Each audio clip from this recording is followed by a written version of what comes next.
Yan mga kagapay. Ito yung dadali natin kila Leo na pagkain ng pusa o cat food. Yan, may 10 kilos dyan. Tapos sa ilalim yan, merong dog food na 20 kilos. Tapos yan, meron tayong dyan, mga tinapay at biscuit. Ayun si Raisa May, nag-iigib. Mabigat yan, tulungan na kita. Yan, dito na tayo kila Raisa May, tapos kay Lea May. Ay, bigat pala nito. Nagbubuhat kasi siya, nag-iigib. Tinulungan ko na, 2 timba pala ang iniigib ni Raisa May. Nagpapana po kami ng maigib ay yung mabuhat, bayaran 10. Wala atang nakuha. Sabi ko magpunta dito pagkatapos pag walang nakuha. Hindi nagpunta dito. Binuhat na. Meron dyan 20 kilos na sa dog food, Neng. Opo. Tapos sa pusa, meron dyan 10 kilo. Tapos may tinapay dyan, tapos biscuit. Bigyan nyo na lang ng tinapay yung aso, Ito. Hindi, tinapay. May tinapay dun. Meron. 2 yung tasty dyan, tapos mga biscuit. Pwede nyo bigyan, Hindi pala ako napag-intro. Maraming salamat nga po pala kay Ma'am Delia ng UK. May balita akong nasagap dito sa labas. Si Leo nasa hospital. Anong nangyari na kay kuya mo, kay Leo? Nahirapan po maghinga. Nagtitirik na po yung mata kagabi. Bakit? Bakit siya nagkaganon? First time lang nangyari yun? Opo. Ang nabalitaan ko kasi dyan sa labas, sabi sa akin, parang madalas daw nagiinom dito sa inyo. Hindi man po madalas. Actually po, ito pong pahingahan lang po nila yun kasi po puro baga po sila trabaho. E di nag-inom po sila konti, si kuya man. Yun, si kuya. Lasing na lasing. Tapos, isinugod sa ospital. At nagtitira. Nasobrahan sa pag-iinom. Alcoholic po. Baka mamaya inatake siya ng niya. Kumain daw po yun bigla, tapos ang dami daw po ng kinain, bilis-bilis, tapos burat na po, tapos bigla po nagiga. Anong burat-burat na, lasing? Hindi po nakainom ng Salitang Bicol po yun mga kagapay. Hindi siya nakahinga. Kumain siya tas natulog. Hindi po siya naginom tubig. bigla po nagiga. Andito po ako noon, kapit ko si kuya, ulupay-pay na po, kumbaga tapos po, kami po ni Tito, nakakapit po kami kay kuya, at si kuya nga po natapos pa lang magkain, masugmok dyan, kinapitan namin, tapos bigla na lang nagkatulog, tapos yun nga po, bigla nagsisinok-sinok na, tapos hindi na natural yung sunok niya. Sabi ko, hindi na natural yan. Iyak ako ng iyak kasi nga napapraning na ako. Baka mamaya, gusto niya sumuka, hindi niya maisuka. Nagsuka man po. Noon nakasuka po. Tapos sa sunod po, nag-ulit po yung sinok-sinok niya. Tapos di na po siya naghangos. Tapos nagtitirik po yung mata niya. Nagtitigas yung katawan niya. Pinasugod na po namin sa ospital. Sino ang kasama ni Leo dun sa ospital? Si Tito Carlo po. Anong madaling araw si Tito Carlo. Kasi po yun yung kasama niya. Nag-iinom sila. Kasi katrabaho din po niya si Tito Carlo. Na kuting kasayala po sinda. Pahingaluan man daw po nila yun. Nag-inom sila magtiyuhin. Yun yung bunsong anak ni Lola Linda? Hindi po. Sinong tito yun? Ayun ako po yun sa side. Sa pinsan po ng lola ko. Pinsan ng lola mo? Dito rin nakikituloy? Hindi po. O nagbisita lang dito? Bali, ang bantay doon, yung Si ate tiyuhin mo. po ngayon. Ha? Ngayon si ate po at nauwi pa lang po ako. Ikaw nagbantay doon. Po. Nung kanina lang. Tapos si ate mo, ano mo yun? Si ate Camille po. Nagbabantay po ngayon. Bali, ano mo yun yung ate Camille? Kapatid ko po baga. Kapatid mo. Opo. May ate ka pa pala? Opo, yung baga po yung pangalan is Camille. Hindi na balag din po ni Kuya Efren. Okay, ngayon ko lang kasi nalaman. Ang alam ko kasi 3 lang kayo eh.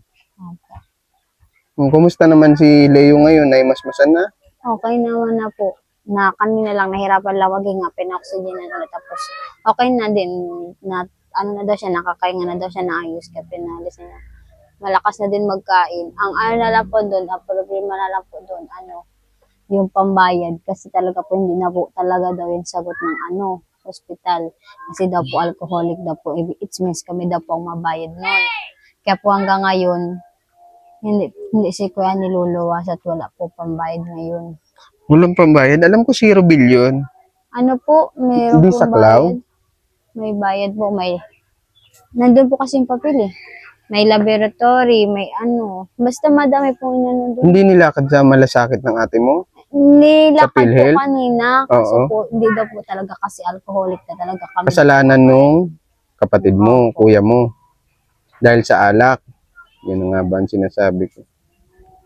Sabi pa dyan sa akin sa labas minsan daw may mga barkada dito, si Leo nagiinom. Hindi man po sila madalas mag-inom. Kasi po, nung nag-inom na po sila, kagabi lang po. At puro baga po sila trabaho. Okay lang naman mag-inom paminsan-minsan. Kaya lang, mismong doktor o nurse na nagsabi na alcoholic siya. Ano po kasi nasubra daw po sa pagkalasing kagabi. Yun daw po ang sabi ng doktor sa kanina. Nasubra, nung nurse po. Sabi sa Ano daw rason ni kuya mo? Bakit siya nagiinom? Ano daw rason niya? hindi ko din po alam. Dahil ba wala na si Lola Linda? Siguro din po. Kaya din nga po napunta dito yung mga barkada niya para i-comfort siya. At baga po, depressed po baga. Kailangan din mangiti-ngiti siya. Mangiti-ngiti po baga. Kasi kino-comfort siya. Pwede naman siya i-comfort na kahit walang alak 'Di ba? Konting kasiyahan lang po talaga yung kagabi. Di ma po inaasahan magagano. O gaya niya, muntik siya mapahamak. Paano na lang kung wala yung tiyuhin yung magtatakbo sa kanya, lalo't ikaw buntis ka. Opo. Wala kayong kamag-anak dito. Nag-aralisa na din.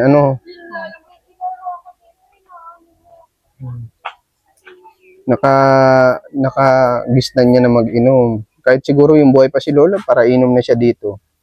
Hindi man po ata mawala. Siguro din man po. Hindi ko na po alam. Kasi di natin masabi at wala ka nung time na yun dito.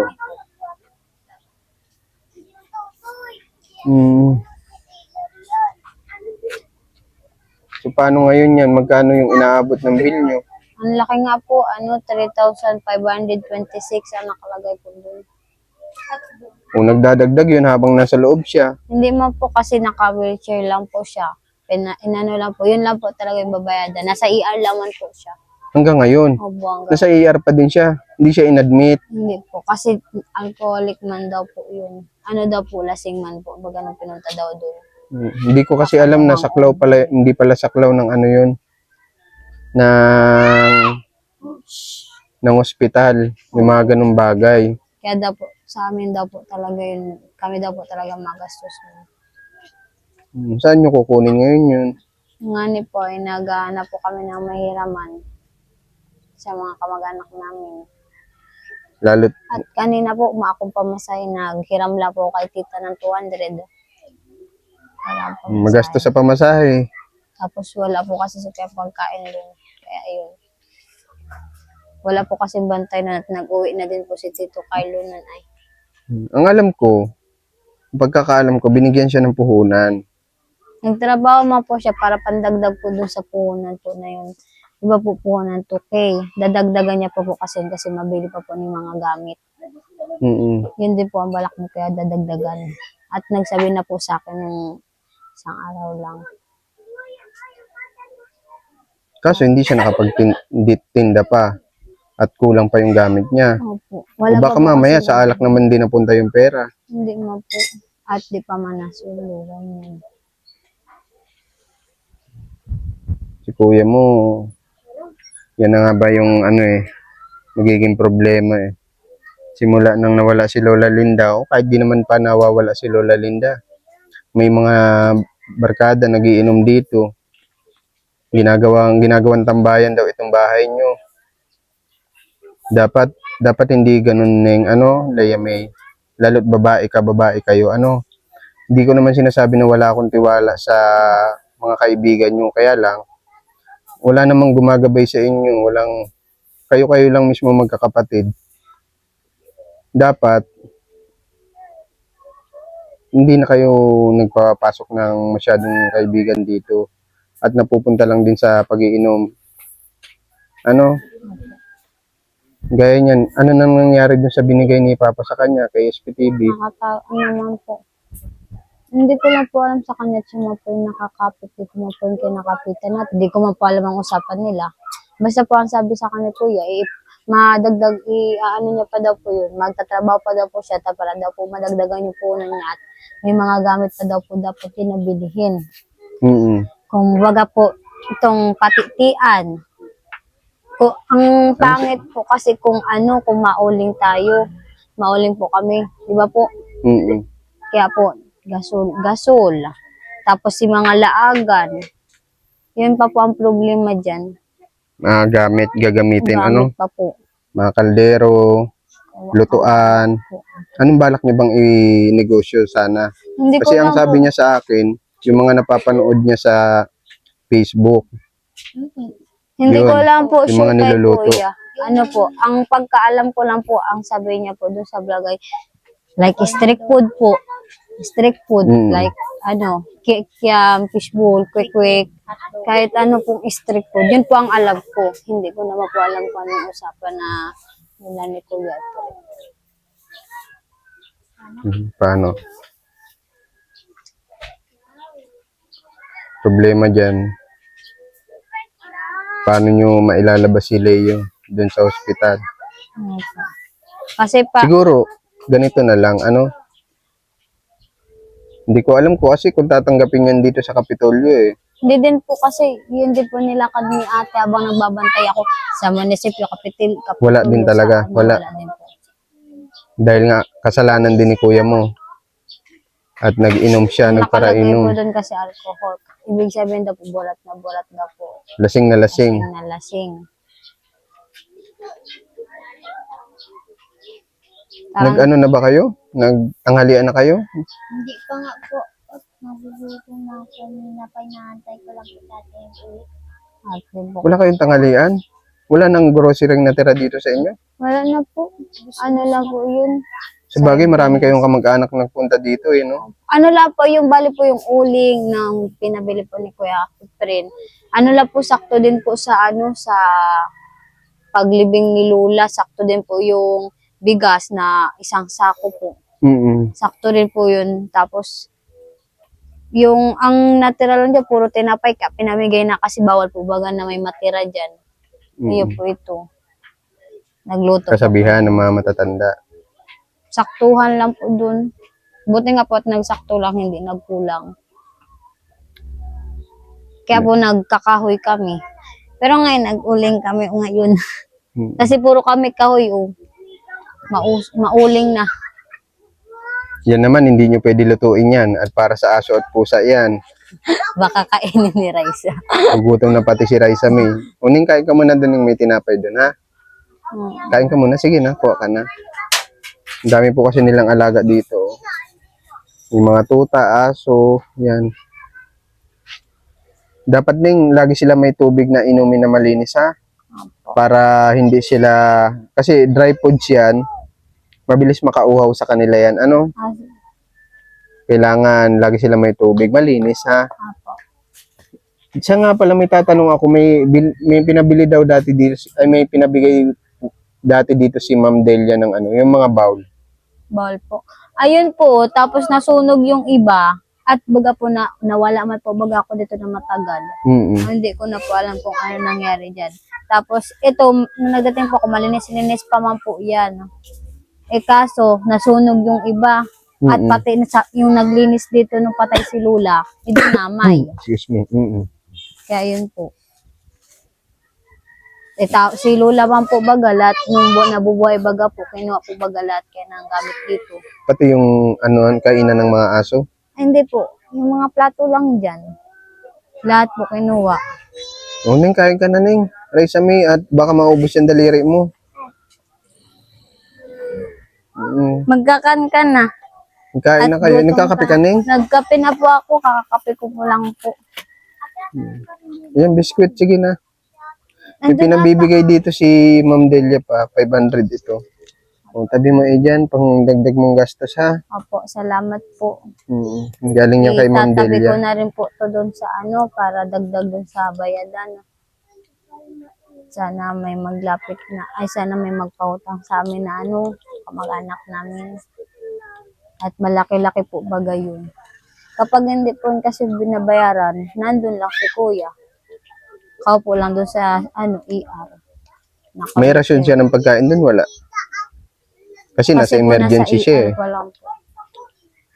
Hindi ka makatulog maayos dun, nakaupo ka lang. Opo, nakaupo lang si kuya. Si kuya mo, no? Dapat bilang panganay, hindi na siya dapat banagaan. Medyo pasaway si kuya mo. Talaga. Mas lalong naging pasaway po nung namatay si Lila. Pero nasasabihan ko man po yan ayos si kuya. Hindi lang po talaga sa akin nakinig that time na sabi ko tama na ang inom na yan. Mamailaog pa ka mo bukas. Sabi ko ganyan. May pasok pa po. Anong trabaho niya ngayon? Sa PIDS po, taga-buhat. Ang sakit Ang sabi pa duman, may sakit na daata sa puso si kuya. Hindi ko lang po sure kung totoo yun. At sabi lang po sa akin. Dapat, pina-check up na din doon. Total, nandun naman. Pagbalik mo doon, Neng, o kaya sabihin mo doon sa kapatid mo, kay Camille, baka pwede matignan din yung ano niya, mapatignan siya sa doktor yung Opo. tungkol sa puso niya kasi para May bayad mabilis. din po yun. Oo nga, ano. May bayad din po. Malaki. Ang mahal talaga po pag napaano.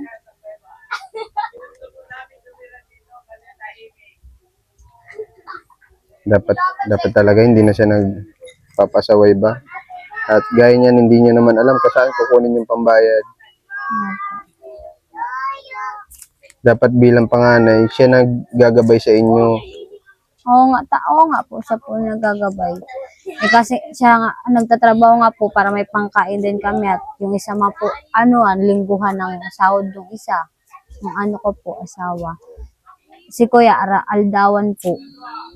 Yun po yung nabili ng ulam namin. Tapos, pag mauwi na siya, handa na lahat ng pagkain at madala na lahat siya ng ulam. Pero, gaya nga ng Responsibilidad sabi din ko, ba si Kuya? Kaso, yung pag-iinom niya, opo. kasi baka makagisnan niya ba? Makagisnan niya. Ibig ko sabihin, makasanayan niya lagi siya nagiinom. Ano? Yan man po ko para Kasi pagbawalan. sayang yung pera. Ano, imbis na bibili niya na lang ng pagkain, napupunta pa sa alak. Opo. Mga barkada man po ang nagsagot nun. At konting kasayahan nga lang po. Kahit pa.